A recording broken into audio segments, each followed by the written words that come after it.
Okay, what's going on everyone? Welcome to the video. Today I'm going to be showing you guys my top 3 favorite exercises to train the chest if you're still a beginner at the gym.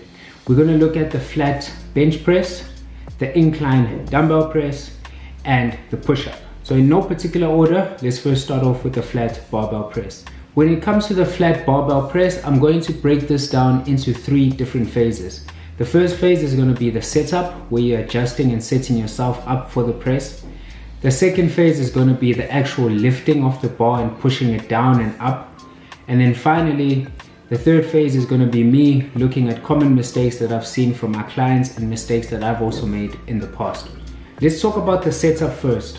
When I get ready, I always make sure that I lay comfortably on the bench with my body evenly distributed. One thing that you don't want is your body to not be evenly distributed on the bench. So one side is leaning towards the far end of the bench and then there's just room for the other side. So make sure that you're always evenly distributed across the bench when you're doing this exercise. Once I am under the bar, I make sure that my eyes are directly under the bar. One thing that you can do also is make sure that your forehead is directly under the bar. But you don't want your neck or any lower part of your body to be under the bar. It's either your eyes or your forehead. Next step is to adjust my foot placement. Ideally, you want your heels to be firmly on the ground. But if you're like me and you have short legs or you have poor ankle mobility, then what you can do is go on your toes rather than being on your heels. But bear in mind that if you are on your toes, you're not going to be able to generate as much force as you would if you were on your heels when pushing the bar up from your chest. My next step is to find the best grip position on the bar. This will depend on individual to individual and it comes down to preference of how wide their arms are. But ideally, you want your grip to be shoulder width when you're starting off, because this will target the overall chest rather than targeting a portion of the chest. Having a wide grip will place more emphasis on the outer portion of the chest, and having a close grip will emphasize on the inner part of the chest and also your triceps. Ideally, when you're starting off, you want to have a shoulder width grip. This is simply because when you have a shoulder width grip, you're not working any portion of the chest, you're working the entire chest. And when you're starting off, you don't really have that much muscle to be isolating your chest. So rather work the entire chest rather than going close or wide grip. But again, this is just up to preference. Now, when it comes to how you grip the bar, that is down to preference as well. Whether it be an overhand grip, where your thumbs are over the bar, also called the thumbs over the bar grip, or the suicide grip, where your thumbs are across the bar and next to your fingers. I prefer the thumbless grip, and this is just simply because there is less emphasis on my wrist, so I do not feel as much pain on my wrist. But again, if you're still a beginner, just to be safe, I would say start with an overhand grip to make sure that you have a firm grip on the bar and everything is safe. The last bit to do in the setup phase is to pinch your shoulders together and retract your scapula. So what this will look like when you're laying on the bench is you will just retract your scapula by moving your shoulders back and pinching them together, your shoulder blades together, and then your chest is going to come up. The reason for this is to place as much emphasis on the chest. So if you retract your scapula, your chest fibers are going to be activated.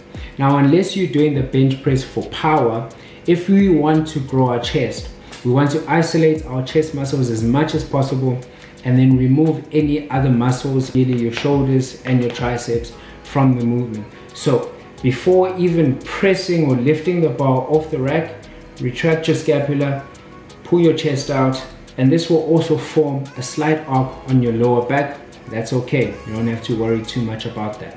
But it's really important to retract your scapula, bring your chest out. All right, now that we've set ourselves up perfectly for the exercise, now it's time to actually do the exercise. Before lifting the bar, I like to tuck my elbows in towards my rib cage. This puts less strain on my shoulders and more tension on my chest, which is ideally what we want, again, because we want to grow our chest. Next step is to lift the bar off the rack and lower it to your chest with control. One thing to be aware of is your wrist position. Make sure that you avoid hyperextending your wrist, because this will cause discomfort and pain on your wrist. Rather, have your wrist stacked in a straight line with the rest of your arm. So this will mean that you'll have your wrist and your forearm all in a straight line. You do not want to have your wrist hyper extended like so, because that is just going to cause pain, and also it weakens your grip. Always think about having it stacked. So grip the bars hard as you possibly can, and then have your wrist, forearms and shoulders stacked. When you lower the bar, you want to lower the bar with your elbows at a 45-degree angle when viewed from the top. From the side view, the bar should move at an angle rather than moving straight down. As soon as the bar touches your chest, exhale and lift the bar back to the starting position.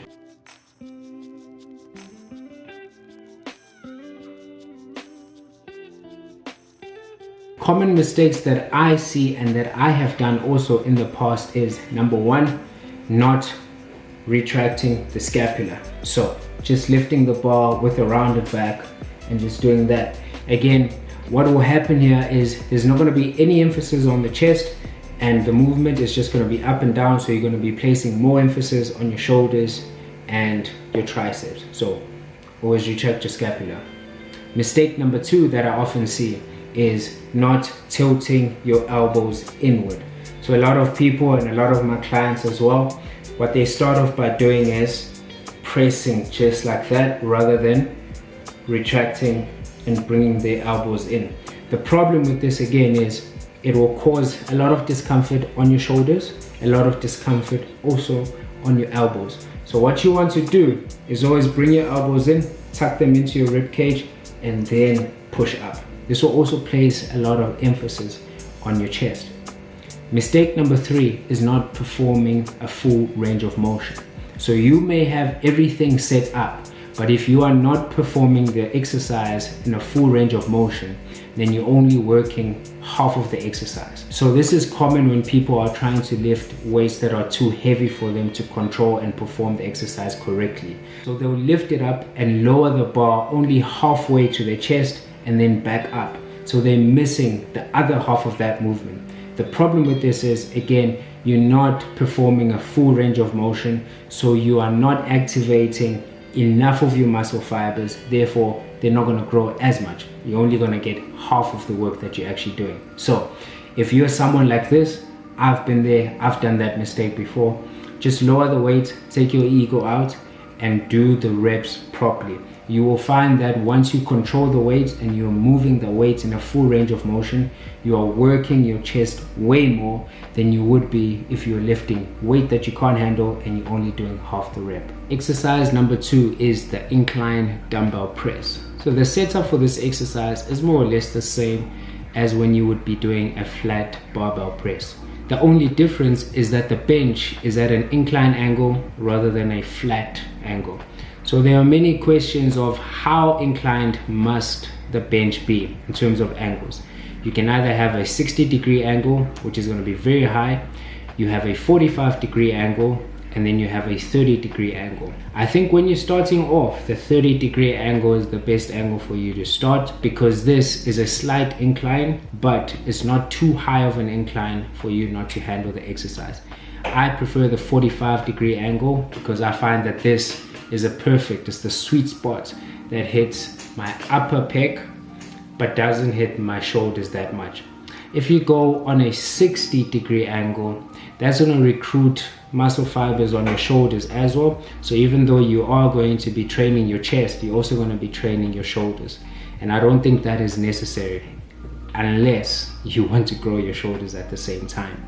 So for me, I would recommend the 45-degree angle. Again, I have short legs, so ideally you want to have your heels on the floor to place more force when pressing the dumbbells upwards, but I don't have that luxury. So what I like to do when it comes to this exercise is I will bring a stepper on, and that's when I will place my feet. If you're someone like me and you have short legs or poor ankle mobility, you can try this one out as well. When pressing the dumbbells, make sure again that the dumbbells are pressed at a slight angle. So what you want to do, instead of doing this where you are placing tension on your shoulders, rather with the dumbbells in hand, slightly rotate your elbows so that they are almost at a 45-degree angle, and then press up. Also remember, always retract your scapula and bring your chest up.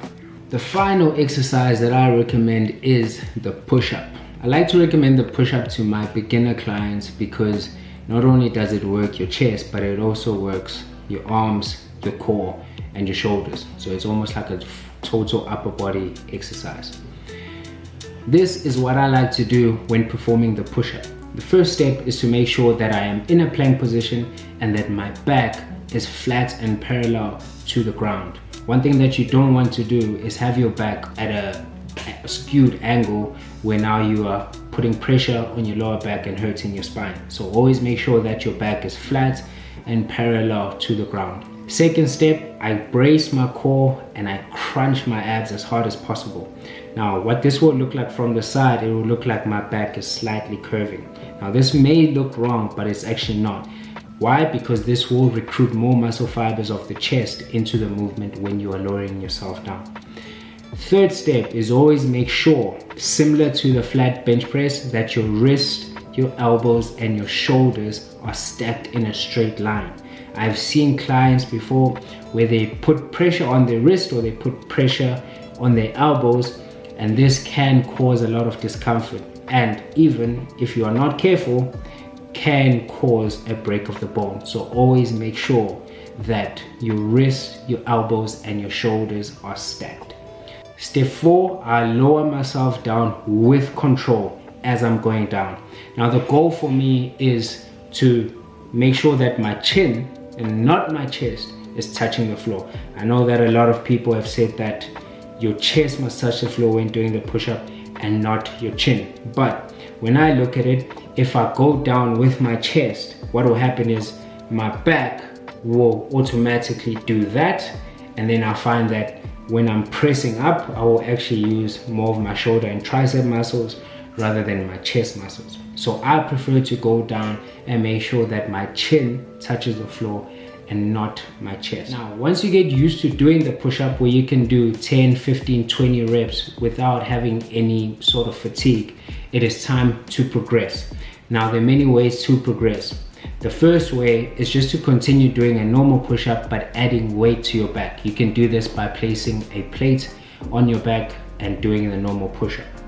The second step is to change the angles. You can do this either by doing a pike push-up where your back is almost going to be at a V position. This is still going to place some tension on your chest, but it's also going to be working your shoulders as well. Another thing is you can change the angle from being flat to being at a decline. So you can go on a stepper, put your feet on the stepper and do the normal press up, but in a decline position. You can also try and attempt this on a bench if you do not have a stepper. The common mistakes that I find with people doing the push-up is, again, when instead of rotating their elbows and bringing them closer to their rib cage, they just go down like this, and what will happen is this will again hurt your shoulders. It's not going to work your chest at all, and also it's going to hurt your lower back. Another mistake that I see when people lower themselves down is they keep their back arched. So they just go down with their chest. But remember, you have to go down at a slight angle. So it's almost like you are pressing yourself forward and then pressing yourself backward in that motion rather than just going up and down. Because why? We want to recruit as much of our chest muscles. Even though the push-up is an upper body exercise, in this instance, we want to grow our chest muscles. So we want to push ourselves down at an angle and then push ourselves up by going backwards rather than doing that and just going like that. So those are my top 3 exercises that I recommend to anyone that is starting off at the gym. If you enjoyed this video, please do like, and if you haven't subscribed, please subscribe and share. I'll catch you guys on the next one.